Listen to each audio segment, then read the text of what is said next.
Kama umekuwa ukiteseka na uchawi wa muda mrefu, naomba unisikilize kiumakini. Unakwenda kupona leo hii unaposikia klipu hii. Haya majani niliyoshika yanaitwa kivumbasi. Kivumbasi, wengine wanaita malumbalumba. Malumbalumba au kivumbasi ni dawa ya nini? Ni dawa ya kuweza kutoa uchawi katika mwili wako. Nisikilize kiumakini.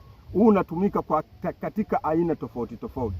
Leo nakufundisha katika aina tofauti ambayo hujawahi kuisikia. Chukua kivumbasi hichi, sawa? Alafu kuwa umeshaandaa sufuria la maji, yani kama vile nyungu fulani.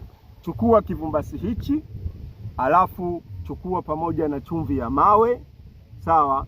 Alafu kisha chukua chumvi ya mawe, kachukue mchanga wa njia panda, sawa? Alafu nenda duka la dawa asili, mwambie naomba kisaka uchawi, naomba mwanga jini. Changanya ndani ya kivumbasi hichi. Kinachotakiwa ukifanye, chemsha, ichemke kama nyungu. Ukishachemka kama nyungu, hakikisha unakwenda kujifukiza. Unachukua shuka unajifukiza. Baada ya kujifukiza, unatulia ndani ya dakika 5 ndani ya ule mvuke. Ukitoka, hakikisha unachukua yale maji unakwenda kuyakoga. Ukishayakoga, lakini mida yake inatakiwa ufanye saa 7 ya mchana, inatakiwa ufanye saa 2 ya usiku, inatakiwa ufanye na asubuhi muda wowote, iwe ni saa 4, iwe ni saa 5, iwe saa ngapi, whatever, inatosha. Lakini itakwenda kukutoa uchawi kwa 200%.